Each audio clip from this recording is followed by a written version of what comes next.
This week we have a rescue at sea, one line helping out those affected by the recent California fires, and one cruise complaint that has me on edge.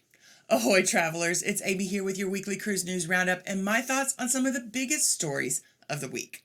Now, I am constantly surprised by the complaints John Hill fields over on his Facebook page, and this week did not disappoint.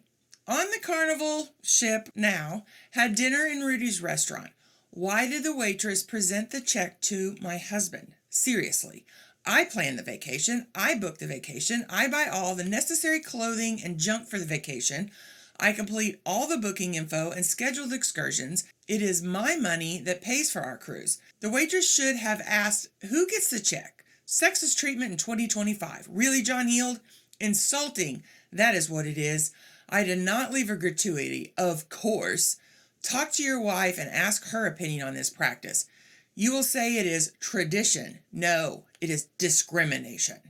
Now, John Hield, who, if you're not familiar, is the brand ambassador for Carnival and has a page where people can reach out to him. He gets on 5 days a week, sometimes 6, and talks to people, asks them their questions, responds to them, answers anything that he can deal with, and kind of acts as the go-to between passengers and the cruise line. Well, here is his response, and he always has a great response. Honestly, I do not think that the waitress meant anything by this. It may be a cultural thing in her country that the bill is presented to the man. Right or wrong, it certainly was not meant to insult anyone, and I will address this with the beards as perhaps it should be placed in the middle of the table. Thoughts, please. Now, even before I read John Hill's response, I thought that it was likely this was a cultural thing. Even in the U.S., especially where I live, many will assume the man is going to pay. It doesn't happen as much in chain restaurants, but you'll see it in a lot of mom and pop establishments.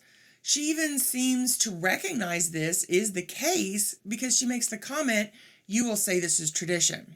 Now, my other thought was that this seemed like someone who was just trying to find something to gripe about, or someone who just really likes being offended by anything that they deem as sexist.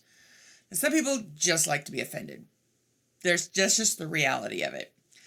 Either way, I don't understand how some cruisers can't seem to understand that when you go on a cruise, they're going to be surrounded by people who are not from North America.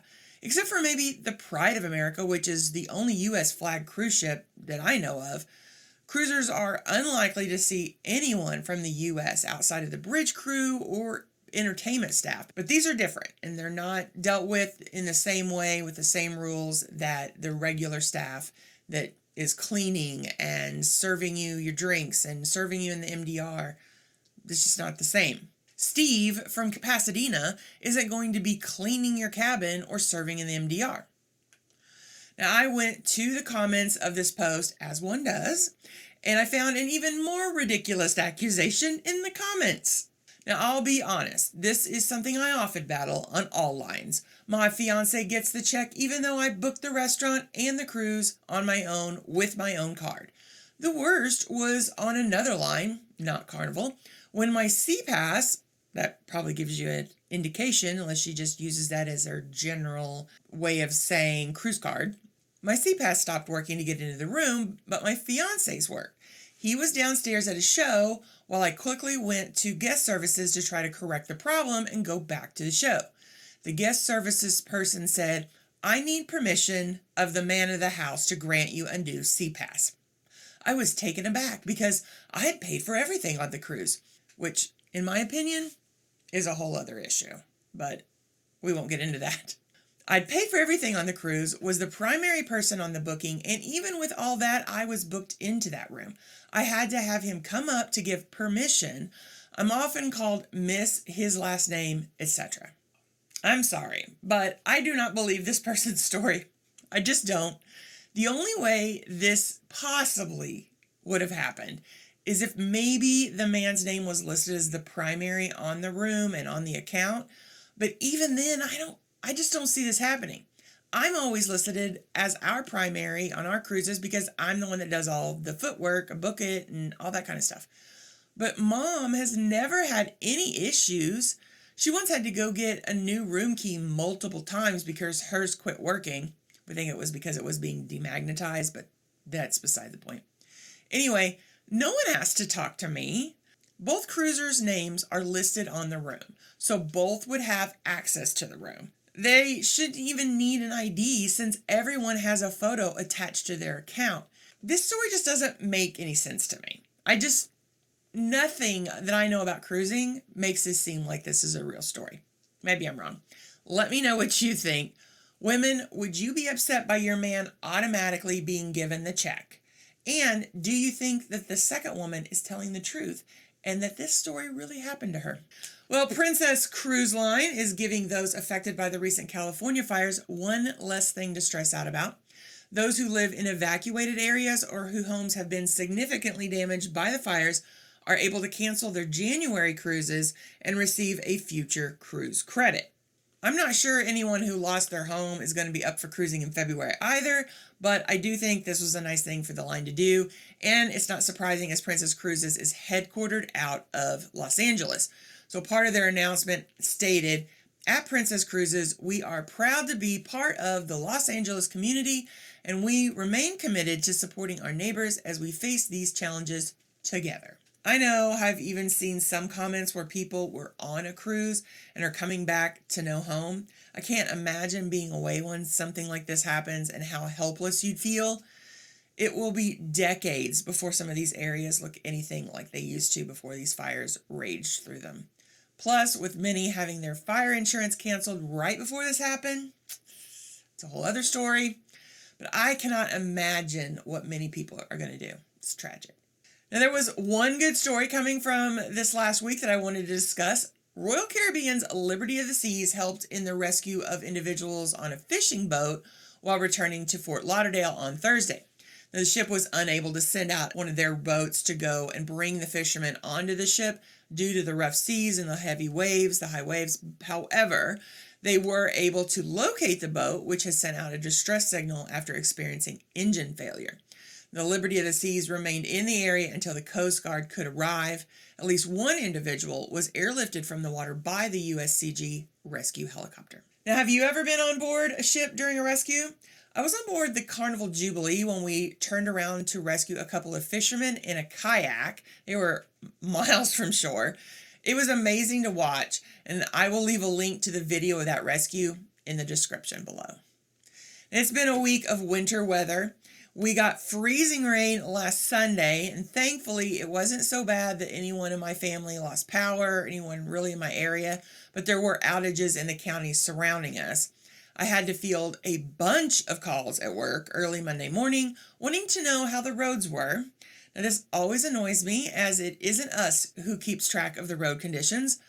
Law enforcement does not keep track of road conditions. It doesn't matter if it's state, county, or the PD. It's the road crews. So in my case, it's MoDOT. They have a map that can be used all year long to check on road conditions. It's called the MoDOT Traveler's Map. It tells you everything. If a road's flooded, if there's road work being done, and in the winter weather, it tells you if the road is covered, partially covered, mostly clear, or clear. It deals with all the major roads. And if the major road is clear, maybe the secondary isn't. You're going to have to go out and probably check. But if the major roads are covered, you know your secondary routes are covered. There's even an app for it. So if you live in Missouri or you're driving through Missouri during the winter, download the app. Our local news stations flash this information across the screen multiple times before and during any winter weather. So I don't know how there's anybody that doesn't know about the MoDOT Traveler's Map.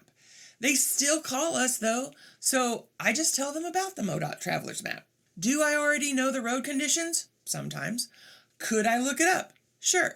But I believe in the teach a man to fish philosophy. Maybe they won't call me next time. Look, I don't need to be doling out road conditions if I'm busy working an emergency call because the roads are bad.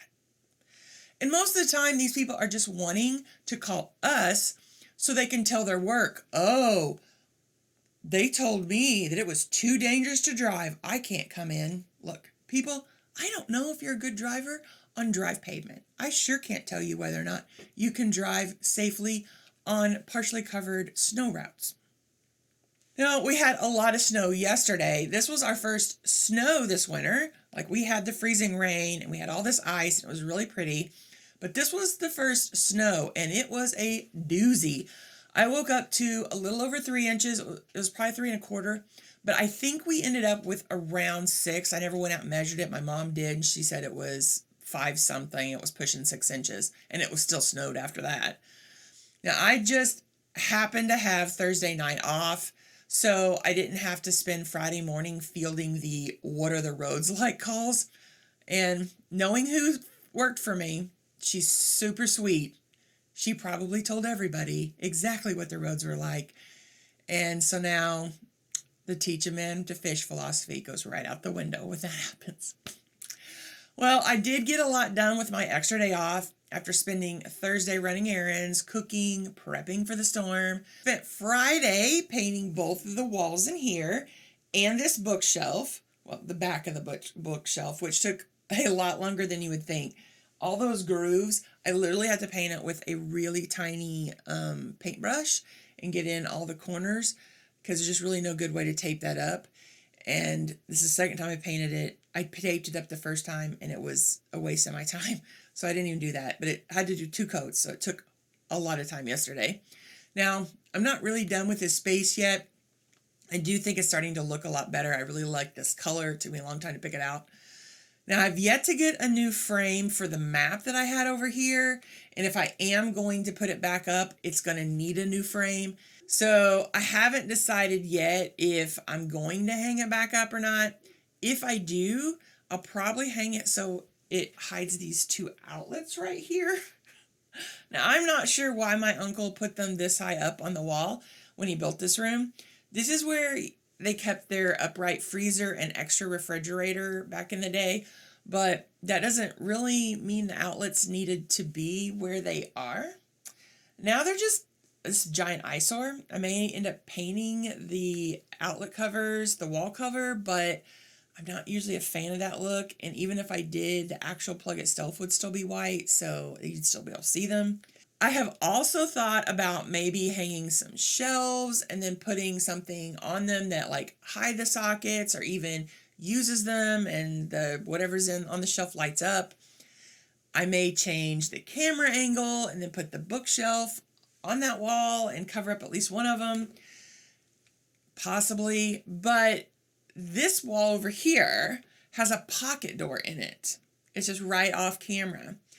And I can't hang anything on this wall unless I use a command hook. So it can't be anything heavy. That's why I had that map on there, because the map was, nothing. Anyway, hopefully I can figure it out soon. All pieces haven't come together. I just got it finished painting and threw this back up in here so that at least it'd be something behind me. But let me know what you think of the makeover. And if you have any suggestions for something I might need to add. I want to leave space here for like different kind of things I get on my trip and for some more ship models, which I'm starting to collect if they're available anyway. Some of my ships have been older and they're not available. But let me know what you think. Well, are you ready for more information on cruising? Why not stick around and check out this video and then come back for more information designed to help you have an amazing cruise. Have a blessed week, everyone.